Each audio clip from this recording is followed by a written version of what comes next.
Yeah. Yeah, actually, I was going to say, we have this trick we do in intro anthropology when we talk about magic. Can you pass me the microphone for a second? No, that was a magic trick. I just made a microphone move. And words do the same thing. Yeah.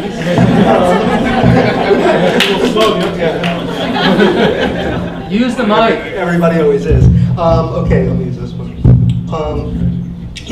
One of the fascinating things I've always said about magic whenever I talk about magic, and one of the things that most people don't realize when you look at societies where they have shamans and magicians and curers of various kinds, everybody assumes that these guys are a bunch of suckers and they believe all this stuff because they're cast in some superstitious hall. But if you actually talk to people in a society like that, the first thing they tell you is, those guys with the magic, 95% of them are just complete frauds. It's like bullshit. Yeah. I can show you how they do the tricks, and like even if you talk to like a magician, the first thing they'll tell you is like, all those other magicians are just like, they'll show you how they do it. Either that or they're all witches. But but there's some that are, a few of them are the real thing.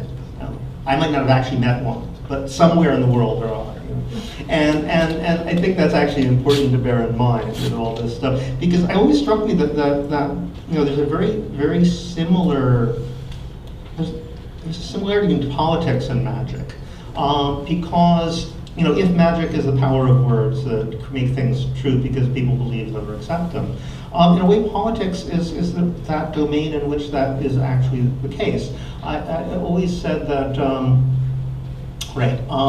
If you could convince everybody in the entire world that you could breathe water, and then you went and tried to breathe water, and you went underwater, you drown, right? But if you convinced everybody in the entire world that you were king of France, you would actually be king of France, right? Because that's all it is. So that's what politics is. It's that domain where otherwise psychotic behavior actually is true. And money is an extension of that, of the forms of money we have. And I think it's interesting that during this period of a bubble economy where people convinced themselves that's all there was to money, social theory began to reflect that. You have all these theories of performance, that's really all it is. And they forgot the key trick, which is that trick about convincing everybody in the world you're king of France only works if you don't tell them you're doing it. Because if you say, you should all believe I'm king of France because I'll be king of France and that'll be really fun, it wouldn't work, right? You have to give them some other, it doesn't really matter what it is. So politics has to misrepresent what it's doing. Which, like magic, it's like if magic is that which is true because you make it, people believe it's true. And I actually ran into this all the time when I was in Madagascar. People talk about magic that way. They say, well, if you don't believe it, it doesn't work on you. That's why it really doesn't work on foreigners. And, and people would say, yeah, I moved from the city to the countryside, and people kept trying to enchant me and make me sick. I don't believe any of that nonsense, so it never worked on me. And then the guy's sister would say, yeah, I thought I didn't believe in it neither, but I guess I must believe in it because I keep getting sick. So there's all these kind of strange logical loops that come with it. But I think that's important, that it works, but it only works if you believe it, but it only works if you don't tell, if people don't think it only works if you believe it, is also true of money, as we recently discovered when we found out that they can't actually just make up money and convince you that it's, by convincing you it's there, or else the whole thing would have collapsed. And if you look at what economists actually say about money, they say, they have that canonical list that they read off, but then if you get them really talking about it and really honest, you discover they have no idea.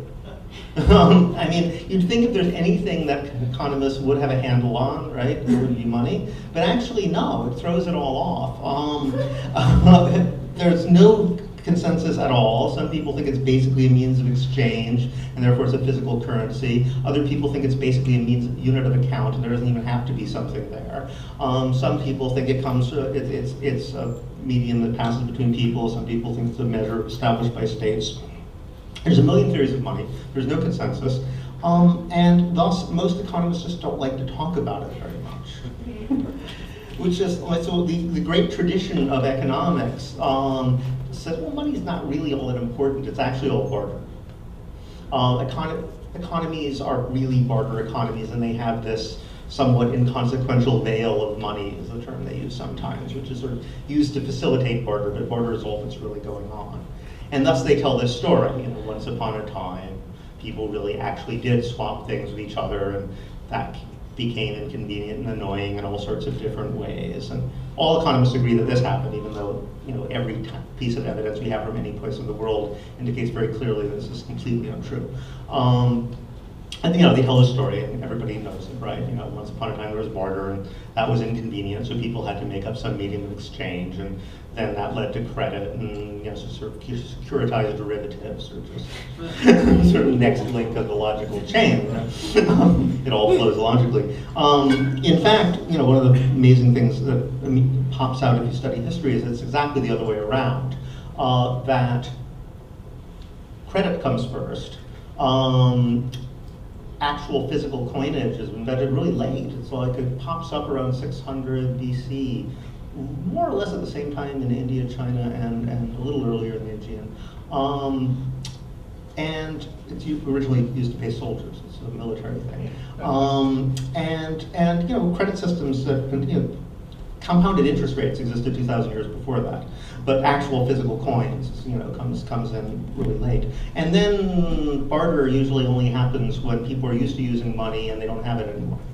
You know, as in Argentina or Russia in the 90s, or prisons, places like that. So in a way, economists are right. We are a barter economy. You know, but we're in a way we're the first barter economy. They tell this magical story to justify something that they themselves, through money, have managed to bring about. Yeah. I just want to just play off a little something that you just mentioned. You know, that politics is magic too, and that it only works if you don't say that it's magic. And so maybe one of the symptoms of the breakdown in our system of magic is that now people have become very aware that politics is about the images and about the signal. So if a politician makes a statement about something like, I don't know, abortion or something, the analysis in the media isn't about the actual policy content of that statement. It's about what the perception of that statement is going to be. Yeah. Yeah, it's actually a fascinating comment on the nature of politics at all. I mean, I often say that magic and politics, what they have in similar about them because of this phenomena, as that both of them seem to like float halfway between poetry and like fraud. I'm not quite sure where on the spectrum it is. But yeah, I'm part of the trick is that everybody starts playing the game, and thus we all think we're smarter than it. I've actually said this about American ideology. It's, I don't know how common it is. I think it's true of all ideologies, but we've really perfected this. We've managed to come up with an ideology that nobody believes, but it's effective anyway. and how is it? Because everybody thinks that everybody else believes it.